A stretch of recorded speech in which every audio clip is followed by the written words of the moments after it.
Hello, loyal paite ho na bon chavin welcome back to Jong hin Virgin Territory kiti a ho na hot thet a very hot thet khat explain anabol kitau hite ichi channel a dinga hi anglu tha na hi le like share subscribe zong nen bol din kahin ti min hi chuting le bell icon chu khat ve pu la en ga ami en lang chu zo pha teng chu le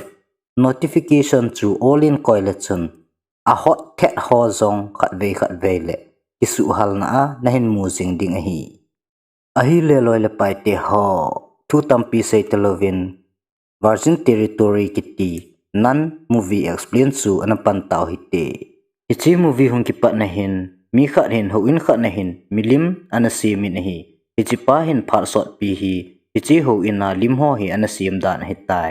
a hin la father pu hin sum tampi na pi ta lo zin ama zong hin ain sung mi te sum le pa thot thei ta pun chuting le ama ni le cha ki cho na ding sum zong anei ta pun hi ichi ji a chun ama zong tu a hin father pu komin sum ga ki thum ta nge tin photlo changlo wa chun ami lim sim na pan in hong ki pa do in father pu kom lang chu an nai phe ta na hi ahin la wang si ta chun loi le pai te ho father pu kom hi chi ho in sunga lim sim pa chu agal hun le father pu chu gel pha lo hi le wang si ta chun anat na so ta ana thu ta ji in dammonan anathi ta na hi ichi zo hin ho in sunga milim sim pa chu aki gelin ahile to hi hoila za sum ka kila a nela cha kha ki cho ding hitam tin alu chu an khut khu jing tan ahin la pha chom khat zo hin father pu sang khol ho chu hen mu do kinin o ichi ho hi ba ki kila hen lang ki von hen chuting le father pu sum mu ho ahin en jong sum ki mu le ti chu ong ki gel tan hi aji chu ma hin father pu sum mu banga sum mu ding ichi ho chu man cha ding ti hi alunggel an hitan ichi father pa vona ki vona hiti a chu sum holding ti hi aman ana gel pi pen chu a hitan hi ichi ji chun aman jong ichi father pu von chu an ki von tan ichi zowa hin sin chum khat ong ki mu ki tan ichi a hin Lauren ki ti pasal khat hi ong ki mun ama hin Germano ki ti pa hi sum ki chip na a ahin zo a sum le pa an ni chai ta ji achun Germano hi alunga hangin Lauren hi thading tin lunggel hen nei tan ichi ji achun Lauren jong chu Germano ko ma pa na ki hin su ding achun ahung zamin Lauren loila gul ho jong chun Lauren ko ma chun ichi gam hi da tha jing tan achuti lo le Germano hun na tha ta ba ding hi kase ju hi nei ngai pi win ati win ichi pha na chun Lauren in jong hengi ba hi chi chu di zo di dan hi edinga jong dam na hi pen ding hi atin aloi ho sakol hin puya chun akal do in azam tan hi ichi zo wa hin sin khat chu ong ki mukinin ichi sin hong ki mun achun pempinyo ki tinunga mel hoi ta khat hi ana umin hi ichi nu hi anu le pan dammona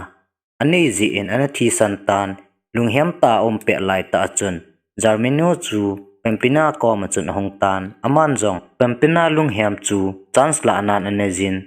kichen piding ahin titan hi ichi achun Germano in jong pempina ko ma chun napa athi ma sanga chun sumlepai tampi ina banin nangding in imacha lampi dang om tapoi keito ikichen ding hi achuti lo le ichi in chang se hi napa in nada hla pi hetai anati pi in hi ichi zowen sin khat chu angki chajen sin khat hongki mukinin Lauren hi Germano su ho chun handel del jing na la juvin phat sot pi hitia Lauren chu andel zo hin Lauren to lampi hin mi khat hi ongki tu tan Lauren in zong ipi tam tin an dong tan hi ichi pa hin mi thi khat thela khat na hin an sonin ama en zong ama hi ho in khat na milim sim khat a hin dammon anei ta ji in athitai atitan ichi ji achun Laurenin ichi hi ba chance a hi tu a hi lunggel khat kanei tai tin achang chang in hong ki hovin ichi tai lo hi keiman Germano a pana hin na ding lampi dang kanei poitin ana gel ta na hi in la wang si ta chun Germano su ho chun Lauren chu an del jing na la jovin Laurenin jong ama ho ko ma pana ki u do na dingin thing chung khat sang ta in anakal do in thing chung sang ta akal do ta ji achun Germano su ho chun amu ta pu vi nahi pha chom khat zo ve hin Loren Jong chu thing phunga pa na chun ong kile hlan tu la chun e hla in ong thlatan ichi ji achun khu Halloween om den ta nahi pha chom khat zo ve hin ichi Loren chu nan te neihin a naw langa chun ana pulu hlonin ama nin Jong ichi pasal pa chu atham tham hlon na chun lunggel chum ain nei hlon tan hot chu ngki panding hi tai ichi achun ichi nan te ni Jong hin Loren ta sa chu adei na lai hon chu ain cho pan hlon tan ain la phalo changlo wa chun Loren chu ong king khangin aman Jong ichi nunga mel hoi ta te nin hiti a bol chu agyal le ama lunglu na lamta anahi kha ki ta ji achun ko hello bangin ale kit ngal ta nahi hiti anum ta nan te ni Jong Loren chunga akichip pe hlon lai ta achun nan chum khat hi ong wa lut kit tan ichinu Jong chun hitin an sei ta nahi chila e ho na na tong ding hi akul ngong apau thailo bo kila ding hi kati hi lo ham tin aloi te ni chu an sei pi tan ichipa na chun aloi te nin Jong ama hi pau Jong apau thei pun chu ting le akul ngong Jong hi atikit ta nahi icha chun sin khat hong ki cha jin aji nga hin Loren Jong akisil pe lai ta hin ain pulu te ni nan te ni chu Loren kom lang chun achi phei hlon ta nahi nan te ni Jong chun avon hon ho chu an su hlonin Loren kisil na sunga chun alu hlon ta nahi Loren Jong atha anom thla en ti chun ichi nan te ni chu to hin khunum ta chu hin mang pan ta win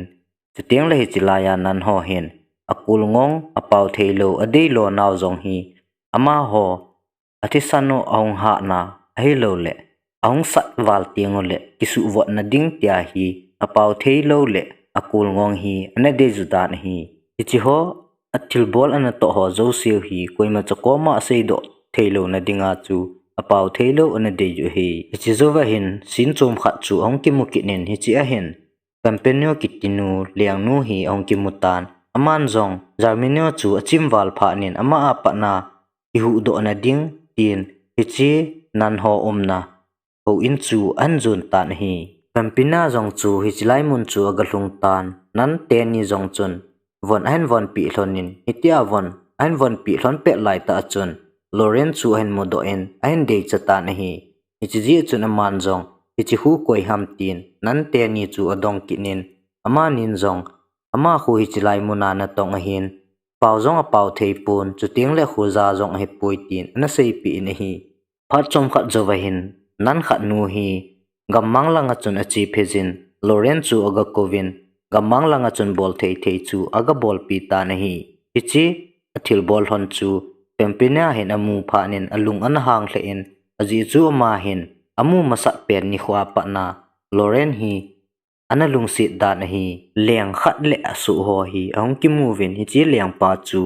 pempina in langa chun ana chi nahi aji chu hi chi leng pa hi to pempina hi ki cheng dinga pempina pa in athi masanga chu leng pa khu na hi ana pi do da nei tai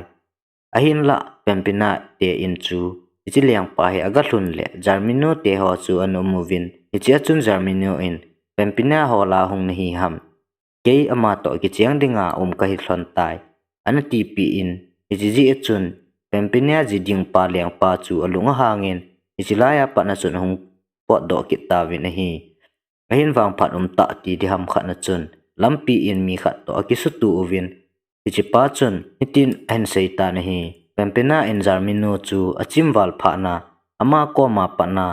ki hu do ading ngai tu na hi chilaya pa na hi jam do hi tin pempina jiding pa leng pa khat pa ko ma chun na sei tan ichi zowa chun ichi pa chun hitin an sei kinin pempina in ho in khana hi nga jing hi ati pi tan ichi ji chun pempina to ki cheng dinga leng pa chu atha nu min ni cha pa na chun pempina te ho na lang chu asu ho chu to ana jun ta win ichi zo hin sin chum khat chu ong ki mukit tan nan neihin Loren kom lang chu en jun phei hlon tan ama neihin Jong ichi Loren hi nan dang hot to Jong num ta hin khu manwa ta sanup sa na a in khu man khom jiu chu he hlon ji in Loren komin ahong hlonin ama nin Jong hi tabanga chun aloi dang ho to Loren khom bango wachun ahong pi tan a khom mu chu pempina in amu phanin alung na hangin hi aji chu ma hin Loren hi ichang si a kingai pi a chu ting le ichang si a in khunum sata pi ding ti chu anagel hi ichizowa pa na hin pempina in Loren hi gu thima ki mu pi ding tin anavel hi jing tan nikhat hi Lorenin Jong akisil pe na hin la hen satan hi chi achun hi chi pempina hin Loren la sa chu hen zan pha chom khat zo hin Loren ko ma chun hong tan aman Jong Loren chu amaya kan pi in khat ve si ase aga acho min ada hlata na hi Lorenin Jong amai ki kan na chu han la do le koi hunga ham ti Jong heta pun pempina Jong amuta pun hi siting le hi chi pe na hin ichin mei nu hin ken nang kalung se nin kichen pi dinga nang hi kadei na hi tin ana sejin hi ahin la Loren chu amai akikan ji in ko hi a he thepun Lorenin Jong chi thu chu na gel gel jing ta na hi pha chom khat zo hin pempina Jong hi chi ho ina pa na hi achi na ding pha chu ong hling tan achi ma sang hin aman Jong nan khat ko ma chun Loren khu apau thailo akul ngong he pui aji chu keiman alasa pet Jong kazai ati pi in hi khuza thailo pau thailo ho chan atho ai bo vi tin ana sejin ichiji achun nan nu chu alunga hangin Loren chu ana to na apanin han kai do kitta na hi aban sin chu ong kimu kitan hi chi a hen Loren Jong mun khana hen ana tovin pempina Jong ain lam zon dinga chun hong tan lampi achun Lorenin Jong pempina chu ana khamin keiman na to na ding kanei tapui sumle pai ka kilo na ding tapun chu tiang le in Jong kanei pui nang ko ma sumlo na thei lo ham tin an dong ta na hi pempina in Jong Loren thu se aza pha na chun atha ana nu min hi aji chu ma Jong hin Loren hi ana dei cha na ana lungsi da hin michizowa chun pempina in Jong Loren chu ain langa dingin ain ki pui ta na hi michizo hin sin chom khat chu hong ki mukinin echi sina hin pempina jiding pa liang pa chu hong ki mun ama hin pempina chu aga hol le le na la hi iti a hong wa le le na hin nunga khat hi wadunga ani ki silpet hong tu khan ichi achun ichi pempina to ki chiang di pa liang pa chun ichi nu mei nu ko ma chun pempina ki tinu hi ne kha am ke hi liang khat ka hin pempina to ki chiang ding ka hi ama hola chu hung ka hi atitan ichi ji achun ichi nu mei nu Jong chun ke hi pempina ka hi tin aseita na hi chi liang pa Jong hin ajiding hi wanga chu pempina hi anamu kha lo hi ichi ji achun ichi liang pa hin nga nu thu sei chu anata asanta na hi ichi zowa hin pempina le Loren te ni na lang ahong ki mukinin Lorenin Jong pempina ko ma chun ko ina na ka to na achun nunga khat to ka kinga ji ahin la ama chu kamu khapui aman kamit ei kan pi in khat ve se ina cho me aman nu chu to ichen ding tin ka geli tin pempina ko ma chun aseitan jipa na chun pempina Jong akipa ta na hi aji chu Lorenin Jong alung si chu pempina in aki het do ta na hi jipa na chun pempina in Jong Loren ko ma chun ahile ama chu itin het ding hitam tin adong tan Lorenin Jong pempina ko ma chun hitin ahin don but ki ta na hi ama chu ka het do tho tho ding hi mun khat be a kamat do na hong ding hi tin ana sejin itia a keu pe hlon lai ta achun Jarmino le aloi ho chu ong hlungovin Jarmino in Jong Loren chu amu phanin alung na hang hle en Loren chu tha ding an ti ta na hi ahin la hi ti a chamcha su li ding agu lai ta chun pempina chu Loren masangin hong ki do en ama hi na tha le ikichen lo ding hi tin Jarmino ko ma chun pempina in na sei ta hi ahin la hi chi Jarmino chun Loren chu atha lo wangin amanin zilin hen ta hi ichi chun pempina in Jong Jarmino ko ma chun jingle ikichen ding hi tan ikichen masanga Loren khu na thla do lo wa hi le ikichen thailo ding hi tin Jarmino ko ma chun ana sei ki tan ichi chun Jarmino in Jong Loren chu zila panin ana thla do pi ki ta hi ichi zowa hin Jarmino in Loren nung zui dinga chun asu ni hi asol tha in achom khat zowa hin father pu ga ko ding in asol tawin father pu Jong ong hlung ta hi pempina en father pu chu sumtam pi hi gu thimin apin kakichen na dinglon hi nasu hai ding hi tin father pu ko machun ataw ta na hi ichi father pu hi inhet saw banga abul langa ho insunga milim simpa sum holding ngai tu pa chu anahita na hi pachum kha johin jarmenu su te ni le loren chu hong ki mutan jarmenu su te nin jong loren chu tha ding tin lunggel han nei honin ahin la wang phatum ta chun lorenin amanin atha masang hlon na chun ichi jarmenu su te ni chu a hian hlun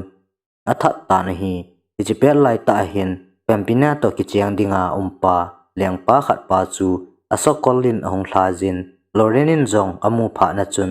ama nung chu handel kitan loren jong jarmenu te ho kom lang chu ahong hlun le jarmenu in pempina chu num lo da lowa ki chen pi ding anatin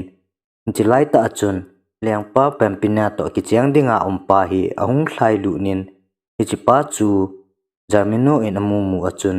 akichan azam tan aga ki sel gun hi ichizuwa hin